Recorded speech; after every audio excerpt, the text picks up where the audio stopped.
Hey friends, and welcome to this preview of our latest Patreon exclusive episode. To continue the conversation and listen to the full episode, head on over to the I Think Therefore I Slam Patreon and sign up to be part of the Slam fam. The link is in the show notes. You come at the king, you best not miss. Welcome to I Think Therefore I Slam. My name's Andrew. I'm so glad my forthcoming guests appreciated the little nod there. My guest today comes endorsed by former guest David Rivas-Torres. It's actually the first guest I've had on that had an endorsement from season one. My guest today is an author and poet from New York, known for his works that delve into themes of love, legacy, and personal transformation. He has published several books, including My Poetic's Bronx Tale, The Alchemist Cookbook, and Broken Land. He describes his writing as being for those who sought freedom in a language unbeknownst to some, but spoken by many. A language unbeknownst to some, but spoken by many, and we're going to speak that language today. Omar King McCray, thank you for joining me today, my friend. Thank you. Thank you for having me. It was a process getting this together, but I'm glad we finally did. I'm looking forward to it. Absolutely. Shout out to Dave. Shout out to Dave for the alley-oop. Absolutely. And I've learned that you two are now former colleagues. You've Yes, moved we're on. former colleagues. That's my guy. I actually reached out to him a couple of days ago to check out a little montage I put together on my YouTube channel. He was like, "Oh man, I'm sorry." And he's a busy guy. He's a busy guy, but it's always good to get up with him, and I always look forward to hear his critiques because we also share each other's poems from time to time when we get a chance. Oh, that's so nice. I Yeah. just earlier today I sent him a little piece that I'd recorded and heard back from him, and I know that he's continuing to do some development work with our mutual friend Ren. So yeah, good to see. Just guys cheering on guys. In our creative Yeah, for pursuits. sure, man. It's community. That's it. Steel sharpens steel, I like to say. Yeah, love it. Yeah. We're all very keen to see your stuff, Omar. So I think we're ready Okay. for your first piece. Did you want to give any prelude to this? Sure. Sure. So right now I'm working on another. How do I call this? A concept project. So I released a little montage on love. It's like a mixtape. So outside of poetry, I also am a digital creator, as you say. So during the pandemic, which we all were affected in some way, shape, or form, I pretty much self-taught myself how to do edits, film edit. Unbeknownst to me, I had like this passion for film, from black and white, Petrified Forest with Humphrey Bogart to, White Heat with James Cagney. So it was just my film Rolodex is like it's pretty up there. So I always had that niche for That's some film. So Criterion collection shit there. It is. yeah, right. And that's not even scratch the surface. But it was one of those things where I just taught myself how to edit. And from there, it just birthed into Broken Land TV. I always had that idea in the back of my mind because I had this idea with two other people, but it was one of those things where that didn't really come to fruition because they have their own things going on. So, many things that happen with a group and it kind of never comes to fruition. You always want to have that in the back of your back pocket, like to, go back to it. But yeah, Broken Land TV, that's like my visual poetry, I like to call it, but I'm very traditional. I always go back to my pen and my paper. So I'm working on this book called Deux, which is two in French. And it's pretty much a play off the first project, which was The King of Love. That project was one of my most, if not my most vulnerable works. It was something I really second guessed publishing, but once I did, it felt good, because I felt like I needed to get it out. So that's how I feel about the second piece, which is a part two to that. The montage video, or the visual, I would say a poetic visual experience is what I called it, pretty much plays into that as well. So it's one of those passion projects that I wanted to bring together. Beautiful. Let's go. So yeah. So this was off the cuff. This was actually a free verse. So I just let my mind go. The internet is a dangerous place, changing faces, lavish destinations, secure, insecure hearts is what we hide behind. Our likes, but like this, like me, please. You follow me, but do you follow me? You like me, but do you really like me?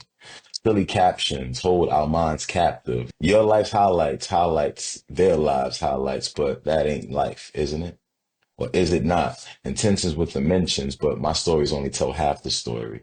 In a universe where it's okay to save face, opinions are hidden under riddled innuendos. Our photos are windows to our ego, soul. So now riddle me this: who really has control? Peace. Yeah, loved it, man. And Thank you, thank you, thank you, thank you. that came out of a free verse session. Is that right? Free verse session. So typically my free verse sessions comes in when I'm home and I'm given that I have that space to be creative. So Mm, I always give myself that space when I'm home, when I come home from work to just be. mm, And when that happens, I never let that go. So I just start writing. yeah, So I remember this vividly because I felt like I was coming out of my writer's block. And you would know, as a writer, when you get out that writer's block, it's like all you want to do is write to get all this shit out. So yeah. yeah, so this one is called Riddle. It's like being Yeah. able to breathe again. Do you know what I mean? And Yeah, and it's like the words and everything just comes out, and it's just like, ugh, like a poetic vomit. and you said, as soon as you're home from work, you're in your creative space. Like I think having Yeah. some kind of creative geographical space, whether it's, some Hmm. people are lucky enough to have their own studio or Hmm. library or something, others have a favorite chair or whatever, or they have the Hmm. really fancy stationery, maybe like a fountain pen or something, really Yeah. nice like that. But the tools of the trade and the space to get into that zone, I think has been a key component of so many people that I've talked to, and what For sure. unlocks creativity for them. Yeah. And it's something I cherish because I don't really get that much time. And, also being a dad is one of those things where I want to be able to maximize, my time, which is still something I'm working at. So yeah. Yeah, yeah. We all have to make do. So Omar, that piece obviously comes from a long time of being Hmm. involved in making and creating things. But Yes. what is your, if we're turning back the clock, what is your origin story of starting to share your creative work widely? Great question. So it started actually in college. If I can go back to 2004, I remember I knew I loved poetry. Everybody pretty much knew I wrote it, but it was something I never really shared. Hmm. And I vividly remember these brothers, they was these traveling poets and they were so dope, man. Like they were just spitting like effortless rhymes and it was just, they would be talking to you and the next thing you know, you just start, it was just awesome. And I was just so like in awe of this talent to just perform it. You know what I mean? So it was very much liberating to see that, to see these brothers do this. It was like, yo, man, you should come up here and do your poetry one day. Like you come here and you listen. Like, so I'm like, I don't know, man. Like, cause at that time, you think you don't want to look like a punk doing poetry because that's the stigma, right? Yeah. So it took the courage. It took somebody else. It took somebody else's courage for me to find my own. This one brother, he went up there and he started rapping. And I was like, oh, that's cold. And it was just like, fuck it. If he can do it, I can do it. And I remember reciting his poem. I don't remember it, but I do remember that the person it was dedicated to, she wasn't even there. And it was just wild because I told her to come, but she didn't come. But it was cool. It was my kind of perfect. All I remember vaguely something about a crutch, and it was, oh my goodness, it was wild. You remember the But that was my, vibe. one. Of, You may not remember the I words, but you remember the remember the vibe. vibe. Yeah, Remember the yeah. word. Definitely remember the vibe. And it was just like, it was one of those poems. But yeah, that was the first poem that I ever performed, and that's when I felt like coming out of my shell. because I would just write it and I would never like perform it. And that's the day I can honestly say that that's what inspired me to be more formative with my words and just more open to share and literally coming out of my shell. And I think as a poet, as a writer or entertainer, whatever, there's always a defining moment where you're just like, okay, this is what it's like. Mm. And you think about how you can build on that. So I try to be very intentional from that day forward with how I present myself when I'm doing poetry. So now it's like it's effortless because it's transferable skills from being a teacher to do poetry. So yeah. Very good. And Yeah. from everything I've heard, spoken word poetry or slam poetry is kind of a little bit more normalized as part of, I guess, college campus life in the US. Would I be on the Yeah. right track there? Yeah, I mean, I'm a bit removed from the college scene, Of course. but it was definitely prevalent. It was during my time, it was on its up and up. Yeah. I remember when I was in college, I was a vice president to a poetry club, and it was one of those things where you were surprised at the people who were coming to the club. Like, what? You're in a poetry? And it was like you can see the curiosity, you can see Mm. the creativity, because we would have these open mic sessions when people would just want to come up and just, recite their stuff. So it was always interesting to see the people who were attracted to it because, poetry is a language, and, it's one of those things where not everybody can speak it, not everybody can really get it the first time. It was always refreshing to see people take a liking to poetry who's never really taken it in before. So It's like, souls gathered around a campfire or something like that. yeah, Yeah. and it's always a vibe. Like I Mm. always say, poets are vibes. Like I've never met a poet who isn't a vibe. Mm. So Can you take us back to a moment or moments in your life where a single poem, so either your own or someone else's, completely shifted your perspective on something? it's a great one. So I can tell you a part of a poem of this dude, one of the poets that changed my life. I'll never forget what he said. His last piece of the poem. He said, "If you can't change your people, change your people." That shit changed my life. Oh, wow. And and it was one of those things where it's so simple, so like flat and just like, but it means so much. And I've taken that saying with me. Like I was a keynote speaker at a high school graduation last year, and I used that same piece. I'm like, if you can't change your people, change your people. And you can just, it's applicable to anything in life. And, well, just any nuance of relationship, I should say, Mm. and growth. And it just encapsulates everything. And yeah, if you can't change your people, change your people. And I'm just like, whoa.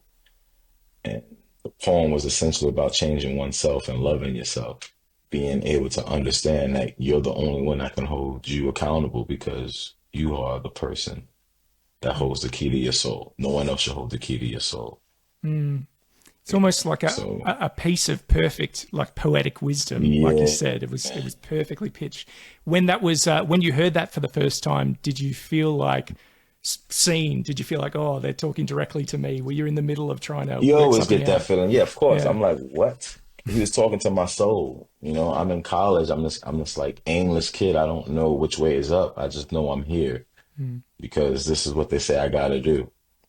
I felt like I was going down a path of like, I mean, not with the wrong crowd, but with the crowd that's, maybe not for me, and I wasn't in a negative light. It was just more so at that time. I remember I was just mentally not in a good space. I just wasn't focusing on the big picture, which was school. Mm. And, it was always that time, like college and mental health wasn't really like discussed in Mm. that time. And, and unbeknownst to me during those times, I was going through anxiety. Mm. And, mental health is something that's very important to me. And it's one of those things where I'm a huge advocate for because, you know, it's tough, tough. And so, like I said, it was just one of those times in college, like poetry was there, but then it's hard to write from a space of pain when you can't really concentrate on anything else but that So, feeling. Omar, you have self published and self published Yes, quite sir. prolifically. Yes. I'm Thank you. interested in what the decision making process is like around choosing like the theme of each collection that you release, what theme it's going to revolve around, and how you kind of cut up your work and curate your work to fit each theme. It's a great question. So, for example, one of my favorite books or selections that I enjoy creating around was the Alchemist Cookbook. So that book cover I actually designed myself, and I really am proud of the Yeah, it looks final great. product. I appreciate it, brother. Actually, the picture of myself, the caricature, if you will, was actually illustrated by a really good friend of mine, Alyssa Biza. And one thing, let me just tell you how dope she is. So I was a guest at her wedding, and she drew like these small pictures of each guest facial features. Like it was so beautiful. It was so beautiful to the T. Wow. Like Yeah. that was pretty much so. And when you walked into the venue, like this really big, like it looked like a one of those old firehouse, whatever, but they turned it into like this really lavish like reception. I'm really not doing the description justice, but it really looked cool. But anyway, you walk in and like everybody had their pictures, and their pictures are by where they were sitting. That always stood out to me. And yeah. And she did another one for me. Um, and it happened to be this one that I have for the Alchemist Cook, where she just did it off the humble, like, hey, what do you think of this? And I'm like, whoa. And I'm like, that looks amazing. So from there, I just added my own Picasso to the background. Now, So from what I yeah. know of the original Alchemist cookbook, it was kind of this underground circulation of materials about how to, create pipe bombs and things like that. So, did your work in that book kind of reflect a similar destructive Not vibe? quite. Okay.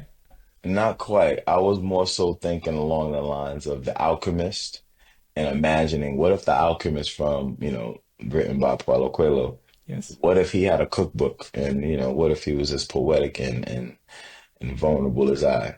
Alchemist is not one of my favorite book to Hmm. read. I read it every year. And so yeah, I always refer to that book. But yeah, that was the goal, and within that, the content was just mainly I tried to concentrate on how I felt at that time, at that moment. There was a lot happening. Hmm. So within this country, we were going through an insurrection. The tide was turning as far as the presidency, and it was just a lot of uncertainty. So whenever I revert back to that book, I just remember just where I was during that time. Just the level of uncertainty that everyone felt. You're not the first person to endorse that book, The Alchemist. I did pick up a copy a while back and but didn't finish it. I really need to get back Oh and man, finish it you because got to, brother. I know it's precious to a A lot of great people. book. Yeah. Yeah, because we are all Santiago in some way, shape. Mm, mm. We are all Santiago. And how did that collection, The Alchemist Cookbook, compare to one of your other releases and the themes around that? I would say it more so compared to Legacy because, like I said, during those two books, especially with Legacy, that came out at a pivotal time, or I released that book at a time when I was going through a particular, life changing, moment, like I'm having a son. And it was one of those times when the legacy and what I'm going to leave behind was something that meant a lot to me. And, we all in it for the long goal, for the long haul. We want to be remembered, Mm. and part of it is just, it's not more so what you do. I mean, because outside of what you do is more so the intent behind what you do, because that is what will, how do you say, that is what will determine your longevity, your legacy. So I Mm. try to be very mindful of that in everything that I do because I know my son is watching, and that was the main reason. So it's just it was more so to also push the envelope a little bit as far as the content because I felt like I was on the love tip for a very long time, and I know I had a lot to say, you know. So yeah, it's one of those things where I wanted to just experiment with what I was talking about, and Mm. you know, it was very political, and then it was love, and then you know more so how I'm feeling about being a black man in America. So it sounds like, yeah, each collection has a very defined time and place in terms For sure, of your personal for experience or sure, something that was important to you that you were trying to get across. yeah, for sure. Very good. Now, we mentioned at the start of the episode that you were endorsed by David Rivers Torres, former guest Yeah. of the show, and you two used to be colleagues in education. And when Mm-hmm. David told, I guess, his story about meeting you, he really emphasized. I'm going to use the words relief, almost, or excitement or solace that Mm-hmm. he felt after meeting another male, another guy who wrote poetry. Mm-hmm. You know, that was something that I guess he'd been trying to seek out or hadn't come across a lot in his Mm-hmm. life. I'm interested, Omar, in how you see like the interplay of, art and masculinity and how that's playing out, in the classroom, the classrooms that you're Oh, involved for in, and sure. also outside of it. It plays I mean, it's so different now. It's so different now, man, because I don't see it. And I'm just going to speak from two lenses, from the lens as a teacher and then, you know, from what I went through. But I see there's so much expression. Yeah. Art is such a huge platform from expression, and the kids are using it. Poetry is something that is embraced now. When I was coming up, it wasn't something that was embraced. It was something that you held in because it was seen as passive and opposite of masculine, you know? Mm. And yeah, there was people that did it, but the people that did it, they wrote it under beats. They were rappers. You know, you wasn't trying to tell a girl, "Ooh, baby girl, I love you, count the ways," kind of thing, you know? But yeah, it was one of those things where you just poetry was just how do you say, it was evolving, and people were just trying to decipher whether or not it was something that they can do. Well, at Mm. least in my neighborhood, you know, I didn't realize that other people were doing it until I got to college. Mm. That blew me out. I would say even going to college, and once I seen that, I didn't really have a problem. I didn't have that issue with as far as maintaining my masculinity and doing poetry. Whoever didn't rock with it, they weren't my friends. Mm. But when I was younger, for sure, it was an issue because it was just like, you know, what am I gonna do? You know, but it was a process for sure. For sure, Mm. it was a process because, but it was more so within myself. Had nothing to do with anybody else. It was just within me and my confidence, which is, you know, so Yeah, I think it is typical, and some of the yeah. things David was saying in terms of, he shared some pretty kind of harrowing early experiences of, Mhm. sharing some work at a young age and not quite getting the reaction he was after, and then, you know, having sexuality questioned and these kind of things, and Yeah. a lot of us have these formative experiences, but I think you're right in saying that it's changed generationally a lot, and I think Hmm. environment is everything. Do you know what I mean? Like For I sure. I grew up watching my dad perform on stage in like theater and musical theater, and so that was very normal to me. I'd look at the leading man in any kind of production, and I would kind of relate to that and know how much strength and effort that took to pull that off, and how much Hmm. skill was involved in that, and how much I wanted to give that a go, kind of thing. It can really depend where you're born and where you grow up, I suppose, in Hmm. terms of how, yeah, like you said, how confident you feel bringing that Yeah. to the fore in front of your community. And you know what? It speaks to us, you know, which can share this because you talk about, you mentioned, you know, what started it, and essentially that, like, I remember outside of poetry, basketball, whatever, I was a youth activist. So I was a part of this youth activist group called Sanity, which meant Students Against Nuclear Insanity for Tomorrow's Youth.